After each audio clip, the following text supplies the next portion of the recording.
Hashtag no music, no intro. Sunday night Saints Block Party podcast. The country is in a handbasket. Shambles. Um,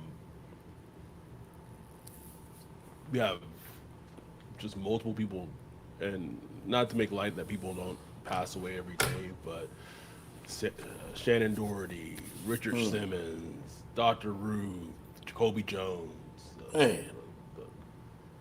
what took place yesterday that I'm sure we'll talk about. Oh, Um, Lord. and here we are on the cusp of training camp.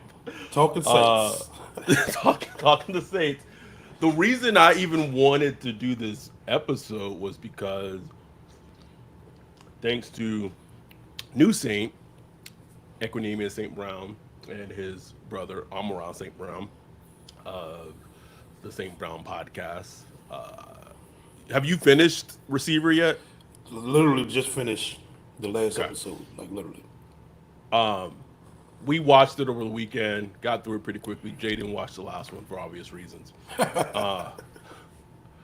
I want so obviously if you've been under a rock or maybe not obviously, the whole thing first it started with Amon-Ra saying that no one on the Saints believe that they have a chance to win a Super Bowl.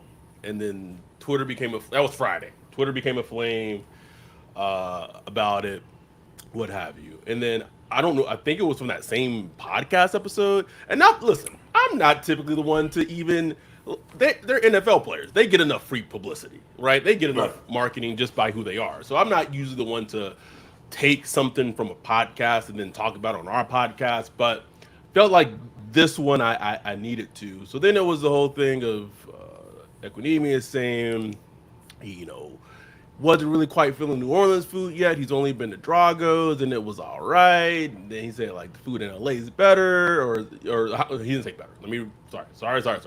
He said he people don't understand how good the food in LA is. Let me clarify that. So that was Friday, bro. Like or Friday, then like Saturday, right? That was all we had up to that point. We was just gonna Yep. go with that. That's it? Then we got World War III on this bitch. And I want to incorporate. Uh, wait, look, the I can't. I don't know what you mean. Wait, and I want to incorporate what we kind of saw from Receiver because Receiver to me was like very interesting. Like there were Oh, some man. things I saw on Receiver. I was like, okay. But let's go back to and the name of this podcast episode is "Are the Saints a Laughingstock in the League?" Now, when I thought of that title, part of it was a little clickbaity, but the other part of it was more so I want to have an organic discussion about where do we feel as fans on the outside. Well, I know how the NFL feels, but where does the NFL feel in terms of other teams feel about where the Saints are right now? Because um, I don't know who Dane is, but we have our first YouTube, SBP YouTube membership person. Shout out to Dane Shut Warner up, Dane. joining. Thank you.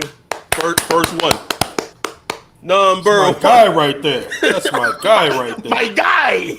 That's my man right there. My guy. Um, Thank you, Dane. So any question, throw it in the chat. We'll make sure we get to it. Not to besmirch our Patreons who are already in the chat. We already got Wayne. Y'all besmirched. I'm Bunch. sorry. Yeah. It's Dane. It's all about Dane today. Shout out to Dane. It's my guy. Y'all besmirched. Where do we feel the Saints are, or how they're viewed organically from a front office perspective and in a football team perspective going into this season? It's a good question. Like from from who? From the league? From the media? From who? I'm thinking more, and I'm going for the league. And it's a trick question because I kind of know what the answer is to it too. And we've talked about it on the podcast, but I just wanted to just chop it up about it. I don't know. I think the league probably probably looks like, what are they doing? You know, I mean, the Saints operate different. Part of that, I don't mind operating different. I don't, I like moving at your own pace or whatever. But the Saints, they're just in this weird spot where they have a good bit of really good players, you know, Mm-hmm.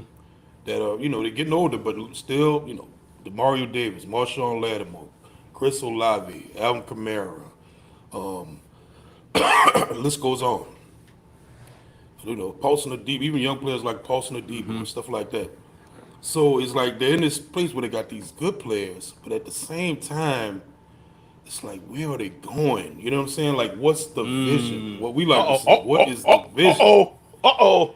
What is the overall vision? Yeah, like we could say they have a vision for this season. They want to win the South and make it to the playoffs, and let's see what happens. Yeah.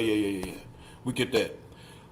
But like from a front offices have to think, on a longer horizon. They have to think 3 years, 5 years. You know, where is this organization going? And I don't think the front office. I don't know if the front office has a plan. I know the coaching staff don't have a plan. It's like, so it's really like a year to year thing. You know what I'm saying? Ooh. And it's just a tough place to be as a franchise, bro. It is, and the reason I wanted to start here was it kind of goes in line with the Amon-Ra St. Brown. Can I have a quick segue about Amon-Ra St. Brown? Just a quick one. After watching receiver, what the fuck is wrong with his dad?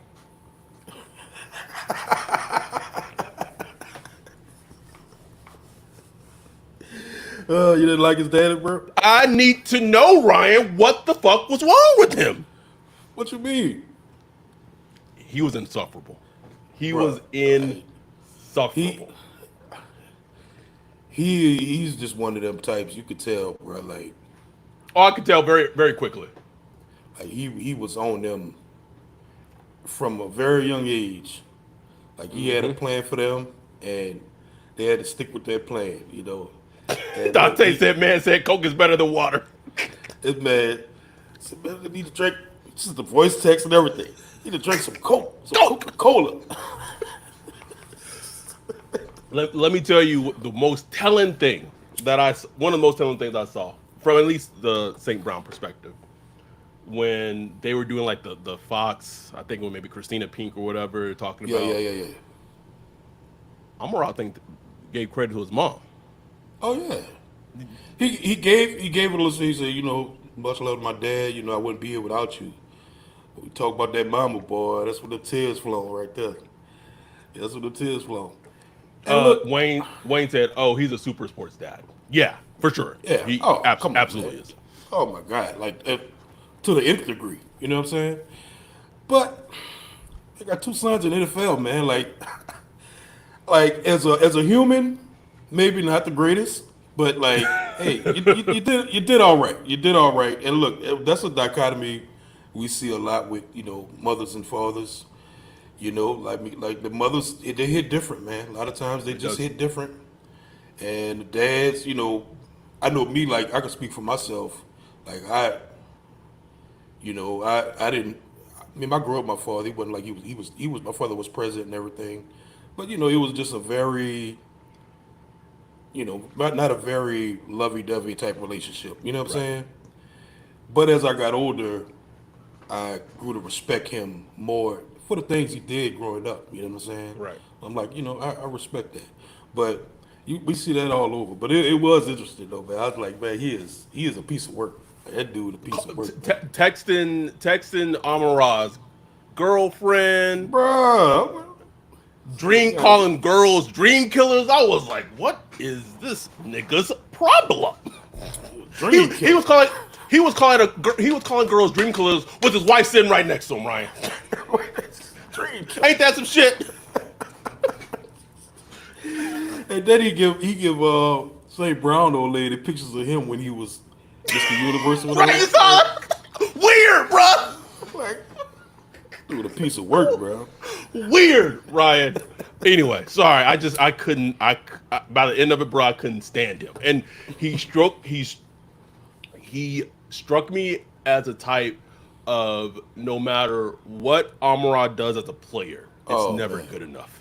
never enough. It's never enough. It's never good enough. And that's a That's why. that's a That's shitty why I feeling, say Brown bro. the way he is. But that's why that's Yes, why he was when he didn't make the Pro Bowl, which was ridiculous a in itself farce. that he didn't make.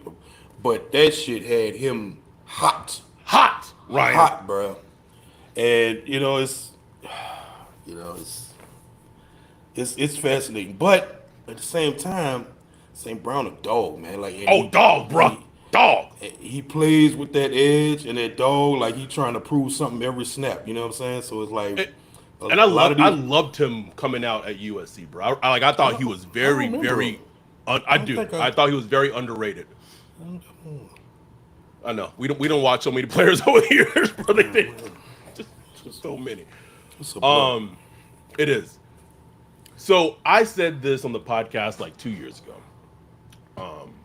Talking to my friend that knows some things, and I was kind of in denial because I was told that the league saw the Saints as a laughingstock organization. Like since Peyton left, so you got the Mickey and the DA experience, and I think it was like maybe that first offseason with DA at the helm, or maybe it was maybe it was after DA's first like full season as head coach, so maybe it wasn't 2 years ago, but a laughingstock, bro. And when Amara tells his brother that no one on the team who are meaning the Saints feel like they can win a Super Bowl, it just felt like the quiet part was like said out loud by someone who wasn't just us, right? Exactly. Or not or in the media. You know what I'm saying? Right. Like this is an NFL player. NFL players talk, bro. Like they talk just like me and you talking. They talk about who winning, who losing, how they view teams and stuff like that. And that's how the Saints are viewed, bro. Like that wasn't a hot take from him. You know what I'm saying? That No, was just like nobody Saints think the fans Saints got don't mad win. as hell, bro. Mad. Oh, well, not a Detroit Lion have that. Man, look. We Look, flipped. man. We have flipped. It's flipped. And look, the defense of the Saints, man. Look, I would have been right with them a couple years ago, defending my team to the nth degree, right with them. But this time I was like, man got a point. Man, he ain't lying. What did we say before that Rams game, bro? Show us something. Can you show us something? Please. That's the model for that's honestly going to be the model for this upcoming third season for DA and Derek Carr. Show us something. Show us something. Another little subplot. This is going to be a lot of receiver talk because it's just very relevant. Did the Niners locker room feel a little segregated to you, Ryan? Like a little segregated, like a little Jim Crowish in that bitch? It did, man. It did. But something felt off, bro, when old girl Claire throws George Kittle his surprise birthday party, and he walk in there, and I'm just looking. I'm like, ain't no niggas at the party. Ain't none. Like, damn, 80% of the roster black, right? You got at least one Negro in there? Not one Negro. Just one Negro. Not one. Usually they got that one Negro that be in there. You got one? It's not even a token Negro. No, bruh, no. Not with like the one that be wearing the glasses, looking all nerdy and stuff. Like, hi guys, it's just no. Shut up, man. I'm like, Dante said she told Debo's wife about it, but didn't give her an invite.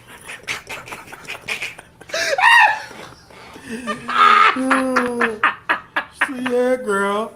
We had a party and everything. You know?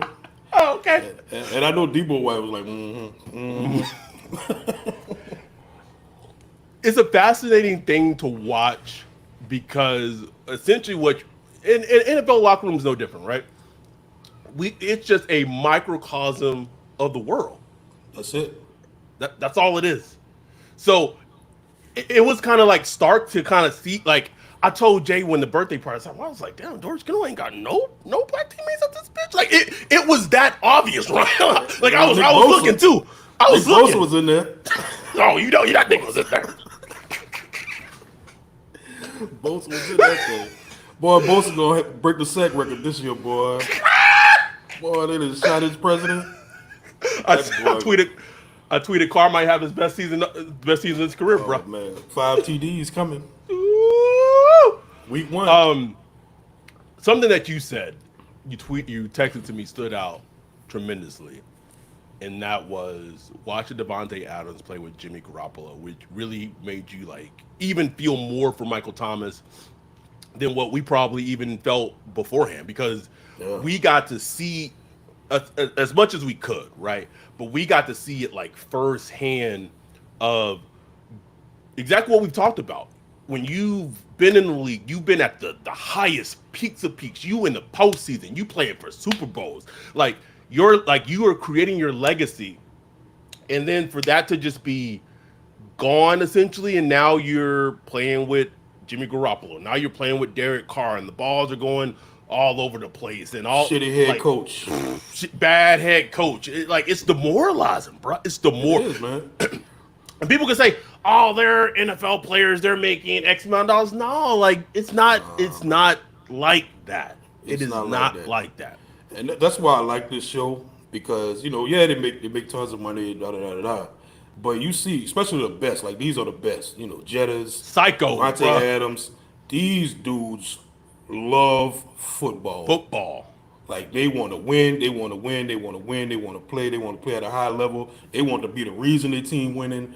Like, and with Devontae, it just made me think of MT. Like, damn, like there was a time like it was like who's better, MT or Devontae Adams? You know what I'm saying? Like and that was a legitimate. like a season, maybe 2 seasons, debatable. At least 1 season, MT was better than Devontae. Right. And just about like as a fan, we got to witness that for the Saints. It's crazy, And just imagine like, damn, imagine what MT was going through with all that, with the injuries, with the the coaching, with the quarterback situation, and him trying to explain himself on social media, people coming at him. Like, man, it just made me like, damn, that shit. It just sucked away that whole Michael Thomas era ended for the Saints. You know what I'm saying? It did. Still, and I had tweeted this point when the St. Brown clip came up, and getting back to the whole thing about culture or not culture, but maybe a team not thinking they can win the Super Bowl but it's a part of the culture is that Equanimeous St. Brown was just given number 13. And I'm not saying that number 13 maybe, but he was just given number 13 to a receiver who maybe will make the team, maybe not, maybe won't make the team. But that to me is such a direct example of what we talk about, of like a laughingstock in terms of you had a player playing through injuries. You were the reason that this player was hurt or continued to get hurt, and yet because that player comes out and just says the truth, it's a whole thing about being petty. Still haven't seen a thank you MT post. I ain't seen shit. We ain't gonna see it, bro. We ain't gonna see it. And Mike had never said anything bad about the Saints organization ever. Nope. He loves the Saints organization. He loves the city. We don't know who Drew. Whoa! Don't know who Drew is. I don't know what's happening tonight. Second YouTube membership join. Shout out to Drew Donaldson. Our guy. That's our guy right there. Our guy. Love you, Drew. But yeah, like he never disrespected the Saints organization. His problem was with the coaching staff. Coaching staff and Derek Carr. That's it. Like how is that any different than what we as fans' problem is? But the Saints are acting like he's going to war against the organization or something. No, thank you. Giving away 13. I mean, he couldn't even put 13 on the shelf for a year or two. For a year, bruh. A year. For a year. Ooh, that's dirty, bruh. That's dirty. It still doesn't sit right with me. It still just does not sit right with me, and that's what I'm talking about when I say if you if you want to get back to prominence, like just being a respectable organization in terms of like a culture move is that like you said, right? Players talk, and the players are talking. They're like, man, like shit, they did MT like that when he was out there balling for them, and they not going to even do a social media post. They gonna give his number away like that to Equinemius? Ain't like it was Amara. Maybe And one thing about watching receivers, bro, players pay attention to everything, bro. everything, They sit there in the training room and watch NFL Network, ESPN. all of it, You know, they pay attention to everything that's going on. They talk. all of it. So, I don't. I mean, I don't know if I say this, but I wonder if Cam's wife still listen to our podcast. She used to. I don't know. I don't hey, know. I don't know. I don't know. Tony said, I forgot, or forget. Wasn't 12 reserved for a while after Colston retired? Don't really remember it being worn too much until the last couple of years. I can't It's a remember. good question, Tony. Good question. Maybe we could have someone. I wish we had like a producer that could just look that shit up just like Look that. that up. Get on that, Dante.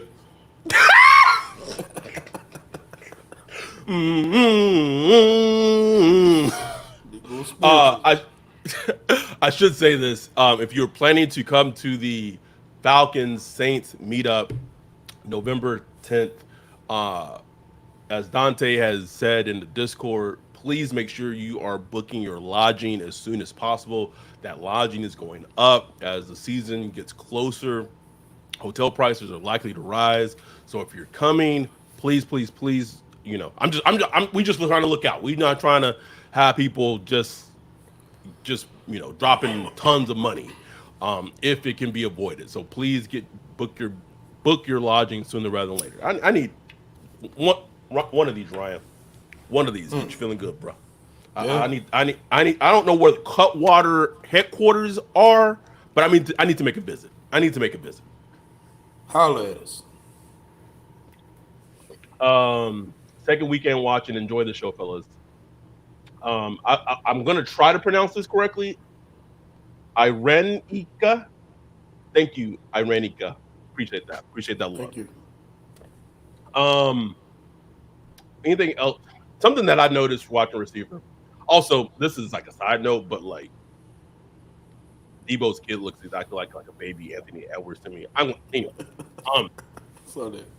That's a cute kid though. That's an adorable little kid though. so is Devontae Adams' kid. Like those girls are just Oh, precious, bro. beautiful. Beautiful. Precious. Oh, did you see that white mom trying to get that dick at the birthday party, though, nigga? She's like, "Oh, you daddy? Oh, you gotta saw go. that? Yeah. I saw that. Oh, you daddy? God. Oh my God, Your daddy? I was like, boy. And my Bree didn't like when he was Devontae was getting that massage. And boy, he was he was situating there, had the lights off, candles on. She said, She said, you would not be getting a massage like that. If you was an NFL player, bro, she bring on deny you a massage to get you better ready for the game. She gonna put you out there hurt, bro. She said that was just looking a little too sensual up in there, boy. The candles on.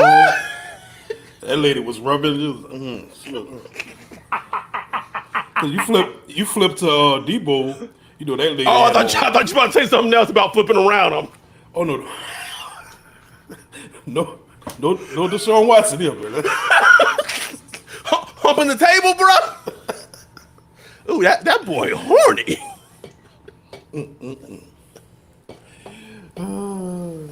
It was interesting, man. It was a really good show.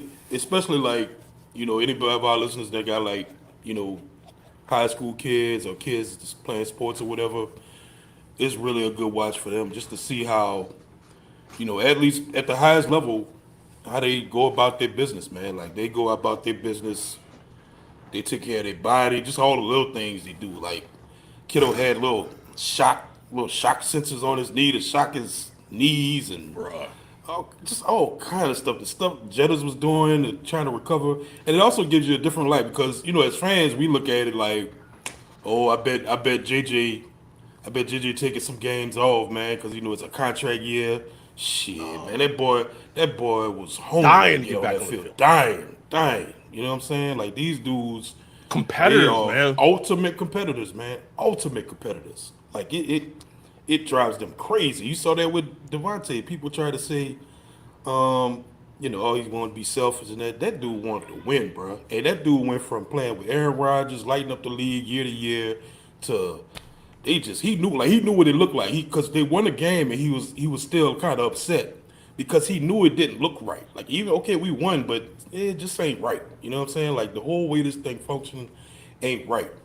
And when it did start rolling, once Pierce came in, it didn't matter what type of yards he was getting. He knew He was winning, bro. it knew what good football looked like. Like we doing this the right Yes, way. You know what I'm yes. saying? And that's Players what Mike know, Thomas was bro. talking about. Yeah, players know, man. They know. Dante, great producer on the spot, said that Kenny Stills wore number 12 in 2021, and Marquez Callaway wore it in 2020 Yeah. for 1 year until Olave came around. And I Our think I think new, Colston's last year was 14 or 15, one of those. yeah, so it was on the shelf for a while. Drew said, O-line new starters blocking for Carr. Tough to buy that right now. What do you mean tough to buy what exactly? Dante said coaches last year, 2015.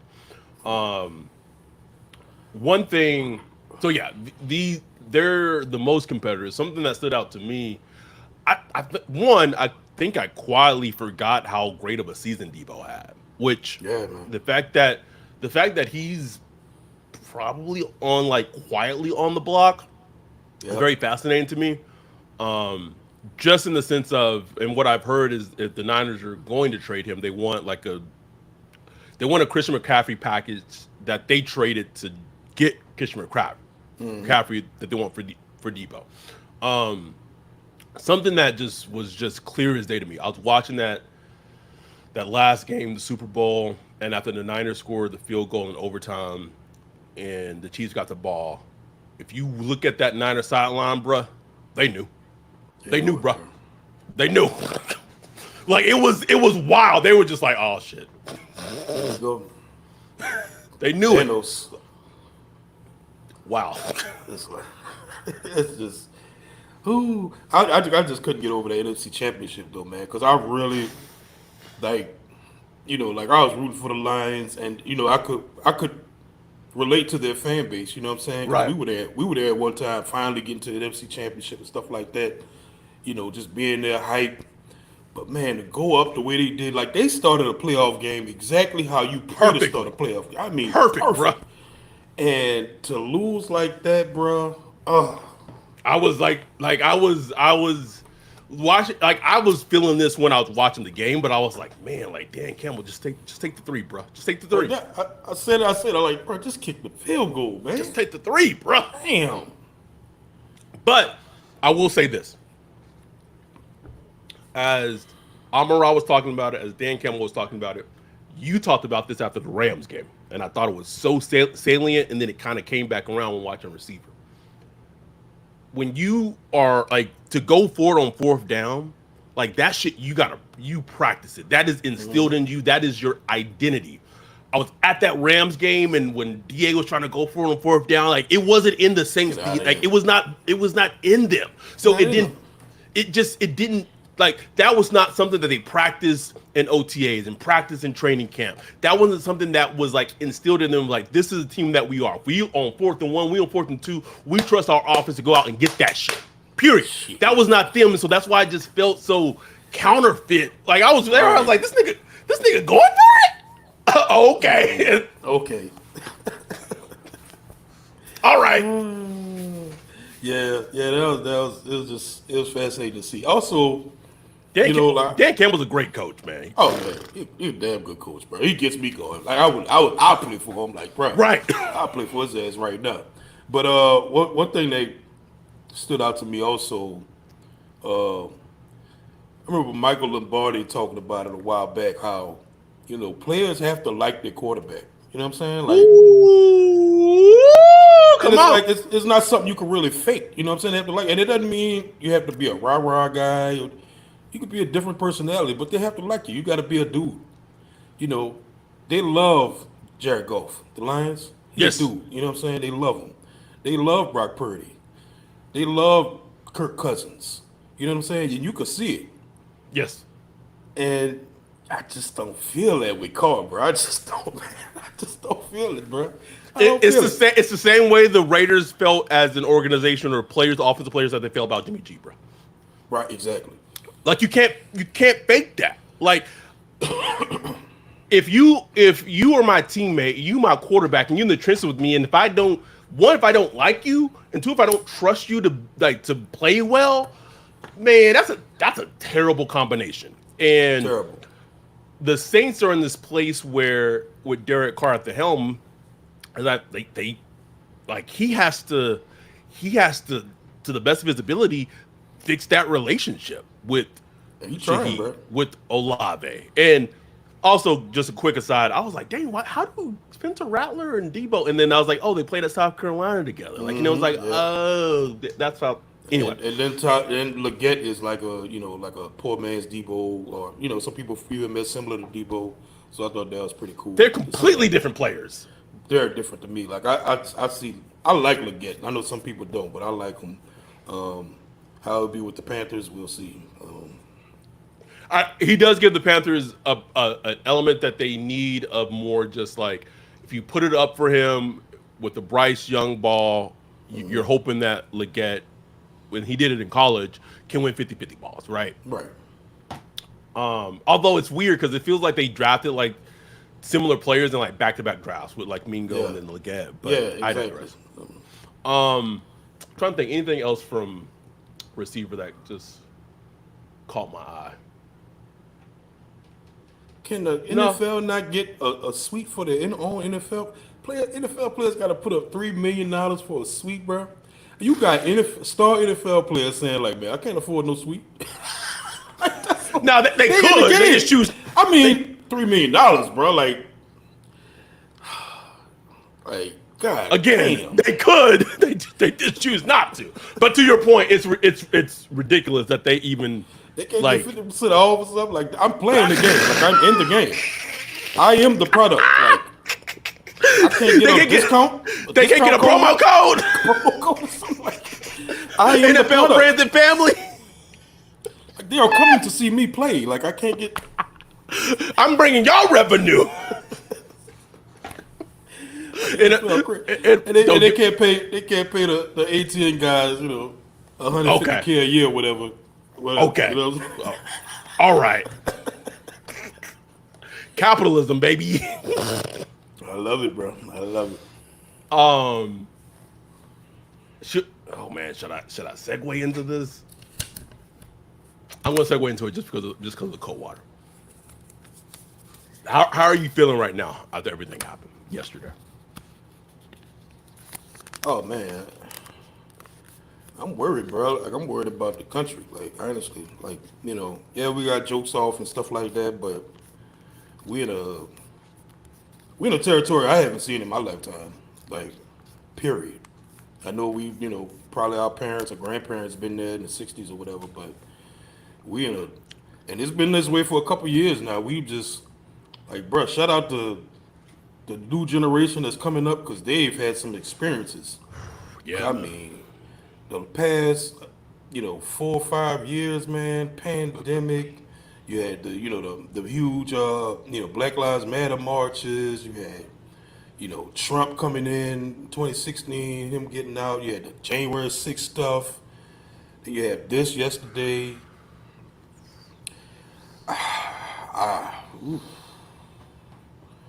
It worries me, man. Now you're talking about the geopolitical stuff, Russia, China, nuclear war saber, rattling, Israel, Gaza. So much going on, man, and it's like I can't predict. Like, we are in an unprecedented situation, honestly. So Right. anybody predicting, it's gonna be like this, you don't know. you don't know what the fuck you're talking about. No Have clue. No idea, man. And the thing about what happened yesterday is, It's like, what are the reactions? Like, bro, I was on the road driving through Mississippi when you text me that shit. I'm like, what? And then I pull it up. I'm like, oh shit, let me get home. You know what Let I'm me get the fuck out of here. saying? Let me get my ass home. I had to stop at the gas station. You start noticing people just looking a little mad. I'm like, man, hold on, man. Uh-oh. Let me get on. Let me get the hell on out of there. Then I saw a high speed chase. Some white dude doing 360s on the interstate. I'm like, man, what's going on? I don't know what's going on. So it just worries me, bro. Like you said, bro, unprecedented territory. It's we know what the game, we know what the playbook gonna look like. Like we're not done. We're not super to how it's gonna look. But it's the fact that the attempted, well, the shooter was a registered Republican. Like is just, it just feels like the most American thing ever. Like in a weird way, right? Like doesn't it? Oh, Like very it's much so. like. Like it's like, oh, of course he Of would. course.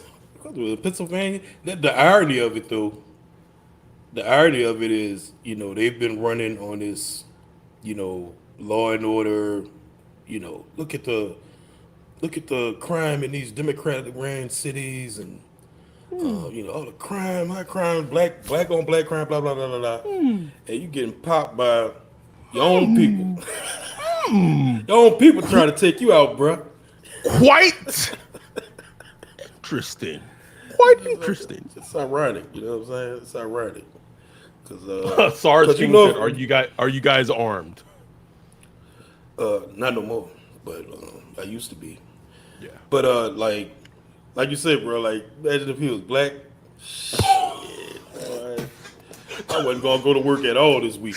Man, yeah, you text me saying I might use some PTO tomorrow, bro. Man, I live in Alabama, bro. Like, shit. Yeah, my family's from Troy, Alabama, so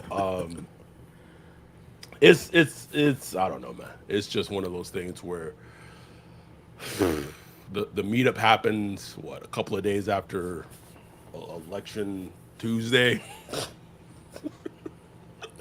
I don't know. I have no idea what state the country would be in by then, bro. None. No idea. None. We gonna be there though. Oh, I know DC4 gonna go off though. DC4 gonna go off for sure. For sure win.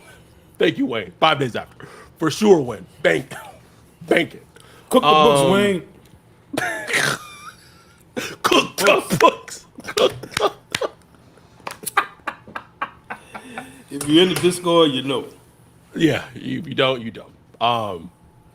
Anything? I mean, this might be a shorter episode, but we've had some fun just talking about receiver. Oh, can we talk about the Louisiana LA food thing real quick? Oh, okay. Now, Go ahead. I was just gonna say, one, if you know me, most people know that I can't really eat seafood because of an allergy. So it like eliminates a lot of places in New Orleans that I would like to go to just because of that. 60%. Gone. All just gone. Hold on, weird question. Drew said, with cards like he's a good dude, but is he a real competitor? I would say he's a competitor, like, because listen, as much as I greatly dislike Derek Carr, he could have like shut it down multiple times this season with the numerous litany of injuries he had, because he fought through some stuff, like that's legit. My thing is that Derek Carr at this point in his career is he is who he is. Like he is who he is. He's not a franchise quarterback. He's a probably at best like a little better than a bridge quarterback, where if you surround him with really good talent, a really good offensive system, he can look good. But like if you expect him to go out every Sunday and win a game for you as a team, he's not that guy. And and the Saints felt like he was that guy, which is why they paid him they offered him the contract they offered him. They paid him the money that they paid him. But if you've been listening to or watching the podcast, you would also know too that before they went back and offered him that contract, they had a contract on the table that was very similar to like the Geno Smith contract, or very like, just a very like, all right, this is more like team friendly type of deal.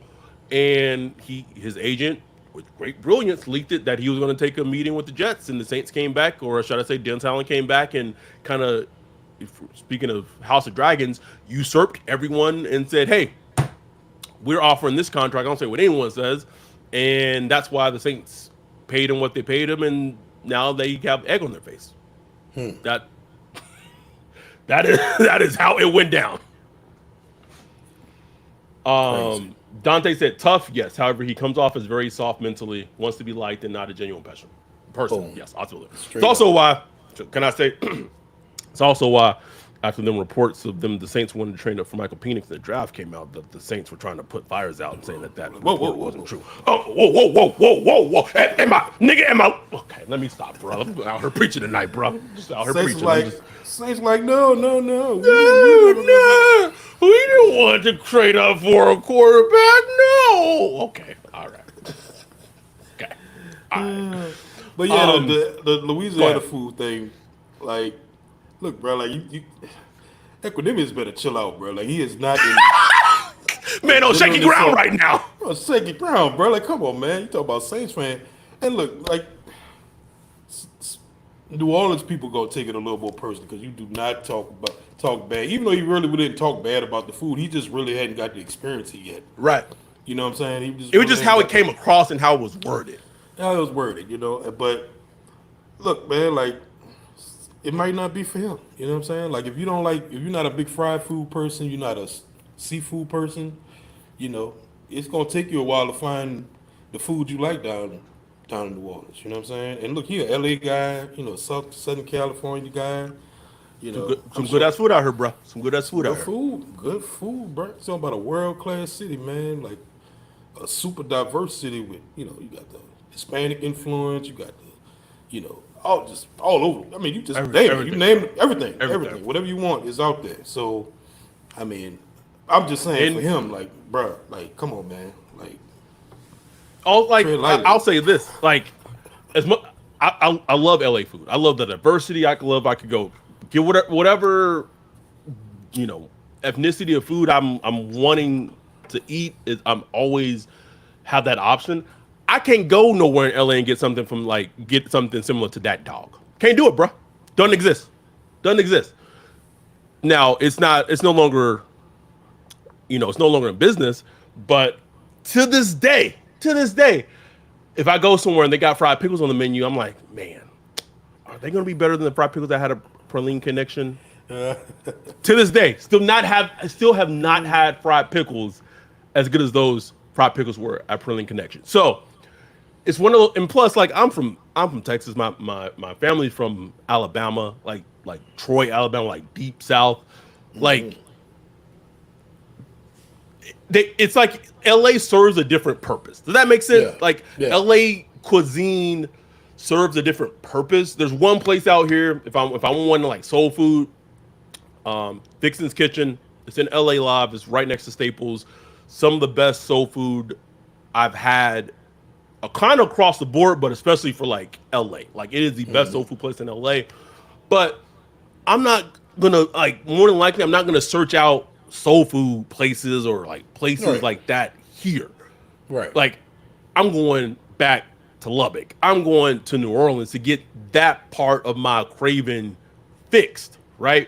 Two completely different type of things, right? But also too, I wonder if some of it's like when you grew up in LA, which I didn't. Well, I came here as an adult, so. But if you grew up from like when you're born, there's a certain type of cuisine you get used to. It's a little healthier Right. out here. It's a little, Oh, yeah. you know what I No mean? And that compared to New Orleans, completely different, bro. Completely different.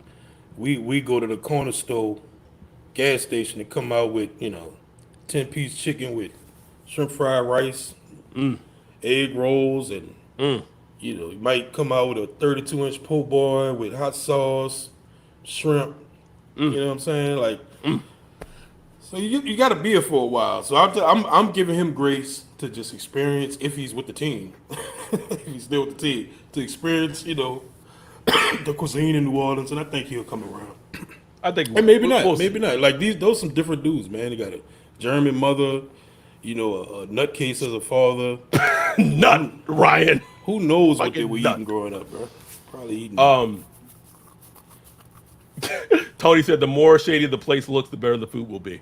I'm telling you, man, New Orleans. I mean, if the door hanging off and you got drug dealers out front, try that shit. That shit hitting.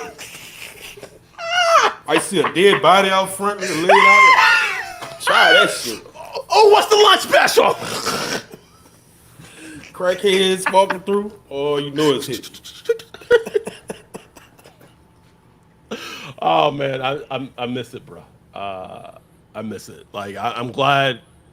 I'm coming in November. I wish it was sooner. Like Man, it we just gonna really have our feels like what. brunch, getting my shrimp and grits, boy. Woo! Had to throw that thing around. Had to throw that thing around, bro.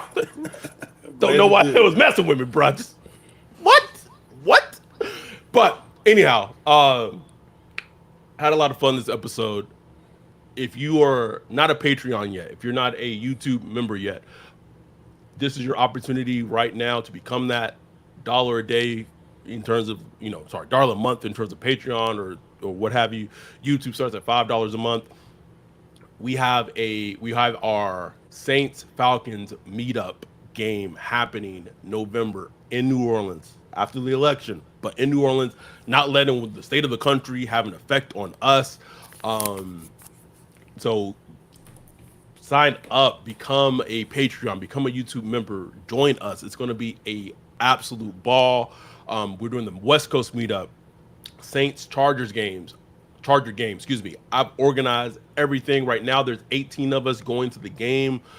At the Rams game last year, West Coast meetup, we had about 35. I want to get to about the same number, if not more, for the Chargers game. So again, become a Patreon. Patreon.com/Saints Block Party. Become a YouTube member. Get it set up.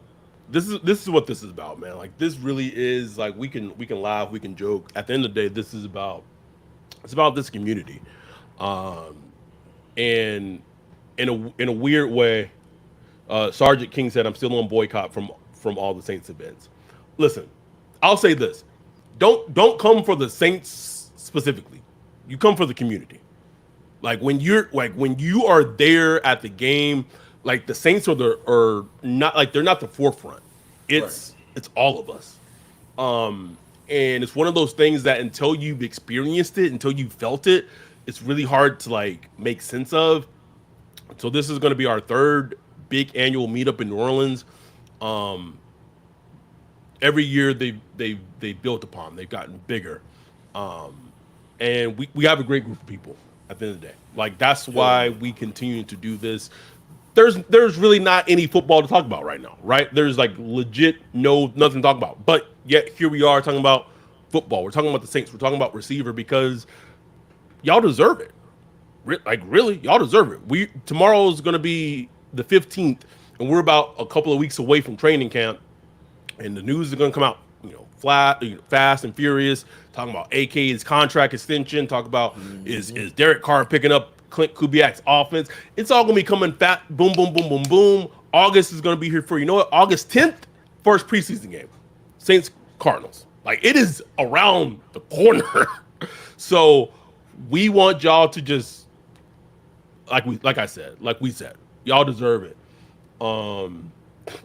Dante said the New Orleans meetup is sandwiched between the election and Veterans Day. All that tells me, Dante, is that Derek Carr's gonna ball out, nigga. I don't get how it's a bad thing.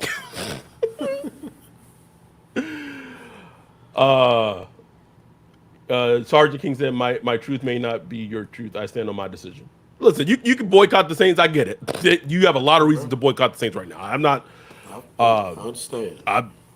We get it, but it's this entire thing that we do. It started off as a podcast. I put this on Instagram. I put this on TikTok of just our moment when Peyton Turner got drafted and kind of just a throwback to that viral moment and seeing where we were then health-wise and technology-wise. Oh, man. Thank you, Sergeant King, for your service. He said he's a veteran. Thank you for your service. Oh, sorry, that was the wrong hand. I apologize. To see where we are now, it warms my soul, man. It really warms my soul, and it's because of y'all. Like for real, like it's because of y'all. We wouldn't be here and the growth that we've had if it wasn't for y'all. So we truly, truly appreciate y'all more than y'all ever know. Hell yeah. So thank y'all for joining us on a Sunday night, chopping it up with us. Oh, I'm sorry, Sergeant King. I apologize. Sergeant King is a she. Sorry, that's on me. That's my bad. As Pete Carmichael said, that's on me. It's on me. It's on me. Shout out Apologize. Sarge. Thank you, Sergeant King. Thank you for your service. We will be back. I think we can figure something to talk about maybe this upcoming week. We'll figure something out. But thank y'all. We appreciate it. We love y'all. Thank you for the support. Thank you for Dane and our dude Drew for becoming our first two YouTube SBP memberships. We appreciate it. Thank you for Thank your you. support, Sergeant King. We'll be back this upcoming week. With that, we're out. Peace.